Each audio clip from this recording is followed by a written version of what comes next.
existia um Deus. A religião influenciou poderosamente os diversos setores da vida política, social e cultural do Egito. Dava-se mais atenção aos deuses e mortos do que aos vivos. Valia mais quem era morto.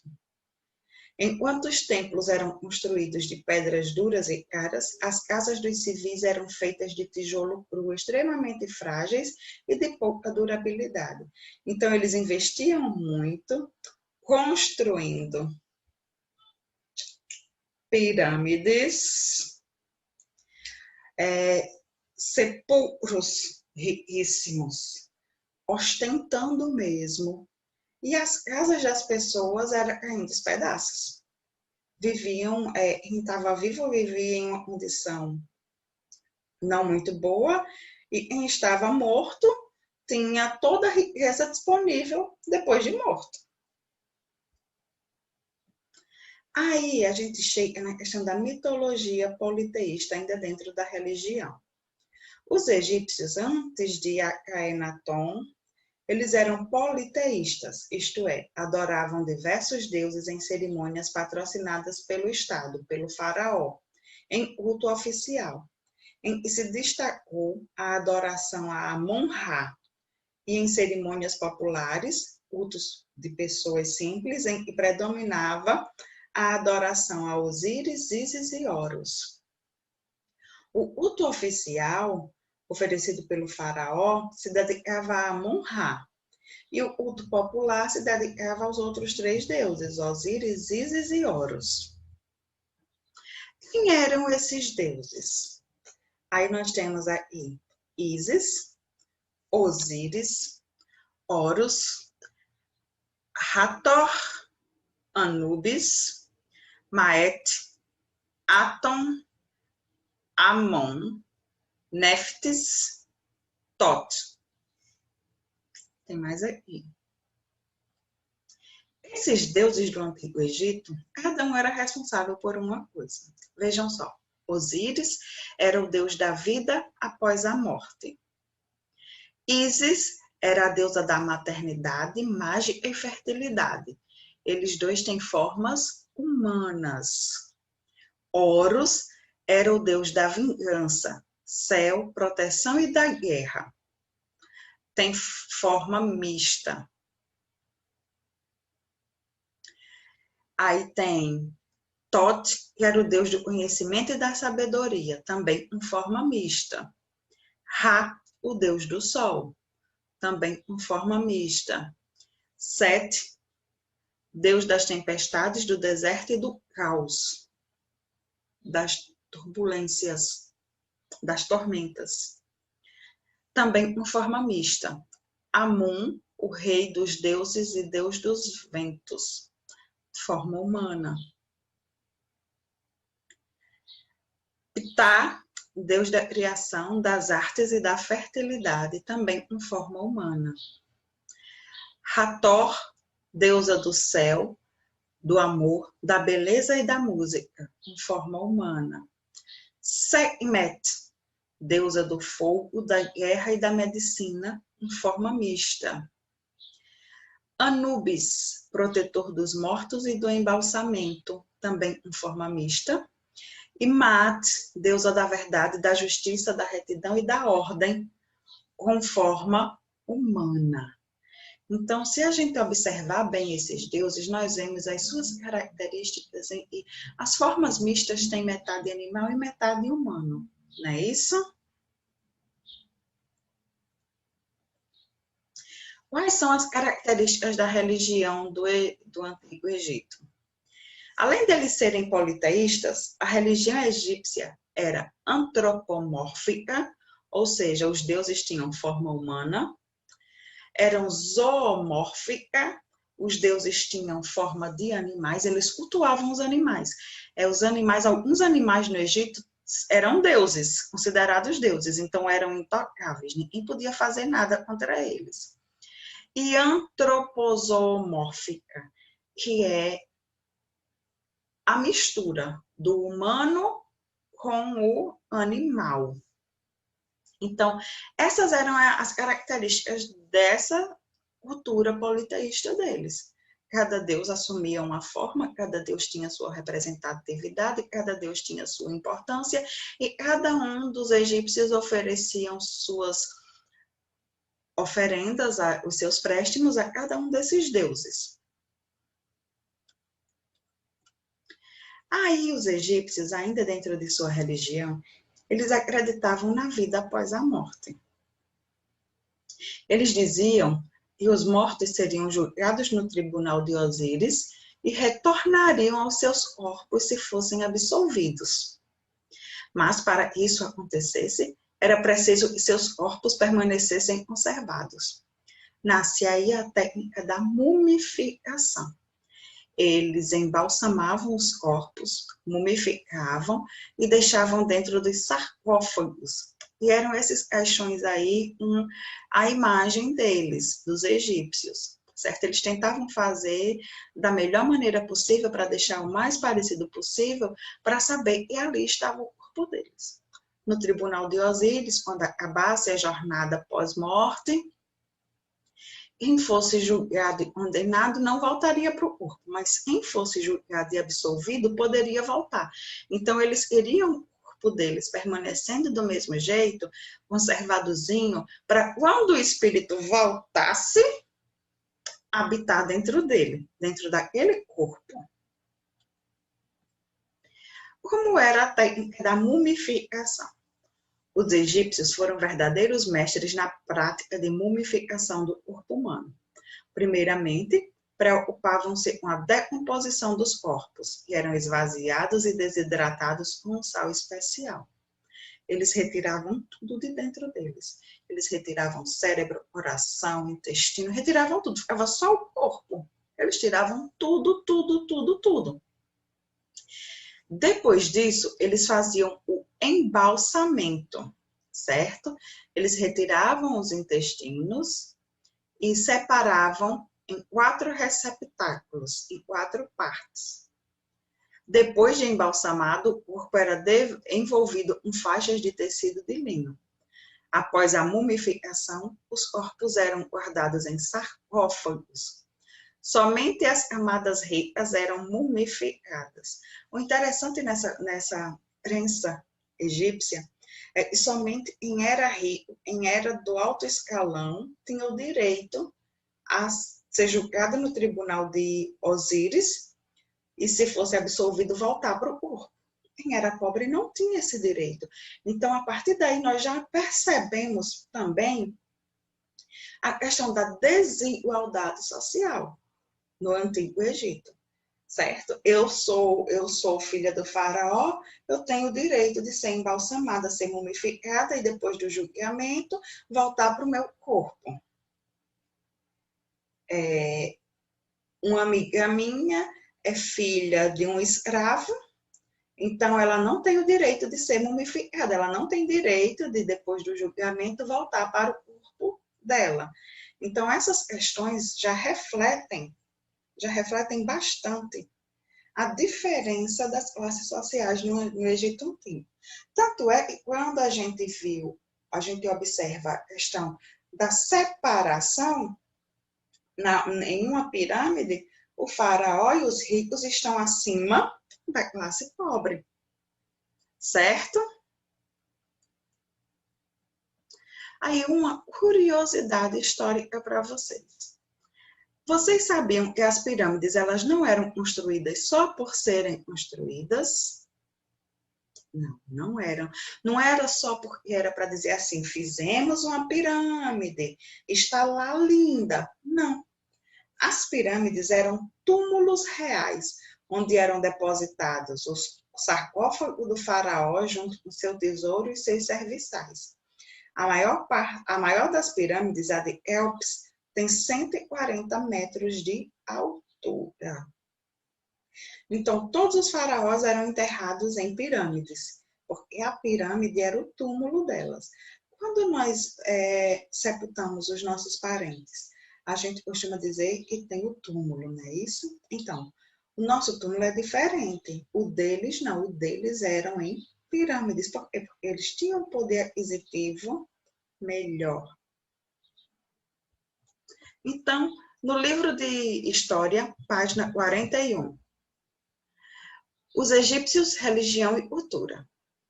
Os egípcios também eram politeístas, isto é, acreditavam em vários deuses, entre os mais conhecidos estavam Amun-Ra, o criador do universo e de todos os deuses.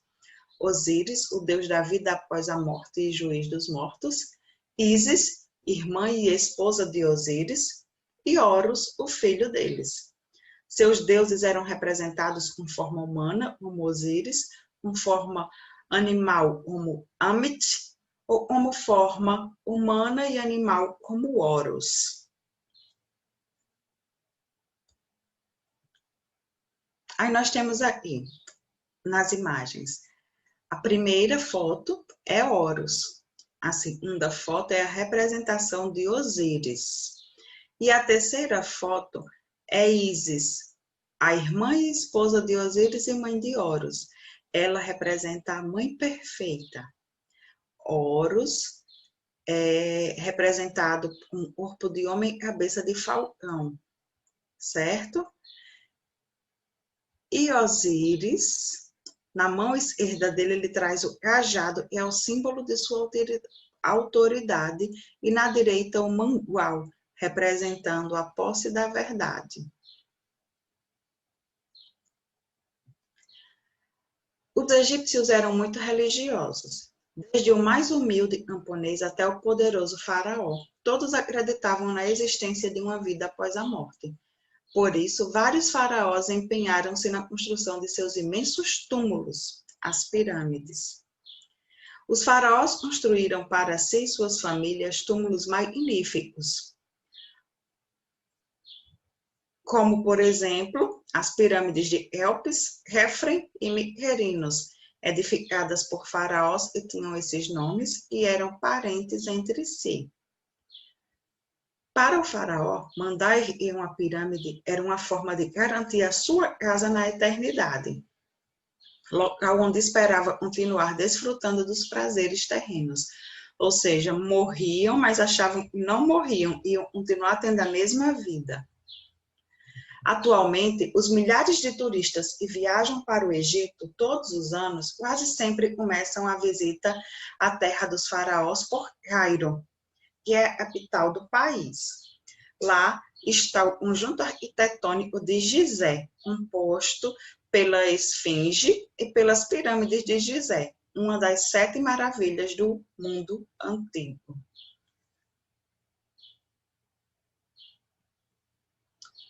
Os egípcios e a vida após a morte. Os egípcios acreditavam na vida após a morte e toda pessoa ao morrer era julgada no tribunal de Osíris. Nós temos aí uma imagem, né? Osíris sentado em seu trono, julgando as pessoas que já haviam morrido ao redor de outros deuses. As cenas que vemos estão pintadas em um papiro do livro dos mortos e retratam o julgamento do coração de um escriba de nome Anufer. No canto superior esquerdo, Anufer está ajoelhado, em sinal de veneração diante de 14 figuras, os juízes da morte. Abaixo, ele é levado pela mão por Anubis, o deus dos mortos, até a balança da justiça. Lá, o seu coração é colocado num dos pratos e no outro é posta a pena da verdade e da justiça. O coração deveria ser mais leve que a pena para que a pessoa fosse absolvida. Quer dizer, eles faziam da seguinte forma: botavam o coração numa balança e botavam do outro lado a pena da justiça e da verdade. Se você fosse bom e justo, o coração seria mais leve do que a pena pesaria mais. Então, era esse o julgamento que Osíris fazia na ideia egípcia de vida após a morte. Em caso de absolvição, a alma podia recuperar o corpo ao qual pertencera, mas para isso, diziam os egípcios, era necessário que o corpo estivesse em condições de recebê-la. Isso explica porque os egípcios desenvolveram técnicas de mumificação. A múmia era colocada no sarcófago e conduzida até o túmulo. Lá costumava-se deixar vários objetos, como as joias, armas, alimentos e, posteriormente, segundo acreditavam os egípcios, teriam grande utilidade para o morto. O morto iria usar isso. A riqueza e a variedade dos objetos dependiam das condições de cada um. No túmulo do faraó Tutankhamon, por exemplo, havia um aposento repleto de objetos de luxo, muitos deles feitos de ouro. Cadeiras, armas, barcos, armários, poltronas, bastões, colares, estátuas, aparelhos de mesa, objetos pessoais. Sua mobília era composta de mais de 5.000 objetos. Então, no túmulo de Tutankhamon foi colocado toda a riqueza que ele tinha, porque na cultura egípcia eles acreditavam que Tutankhamon iria utilizar novamente. A mumificação era um tratamento por meio do qual se evitava a decomposição do cadáver, transformando-o em múmia. Aí nós temos aqui a tampa de um vaso canópico, onde se guardavam os órgãos retirados do morto, no processo de mumificação em forma da cabeça do faraó. Nós temos aqui a máscara funerária de Tutankhamon. Ela hoje está no Museu Nacional do Egito. A descoberta da tumba do faraó em 1922 revelou grandes obras artísticas. E nós temos aí também o trono de Tutankhamon. São relíquias históricas. Então, chegamos aqui na atividade, página 46. Acompanhem a leitura e vão respondendo. Com base no que você estudou nesse capítulo, responda.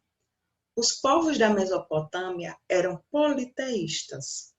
O que significa isso? O que quer dizer politeístas?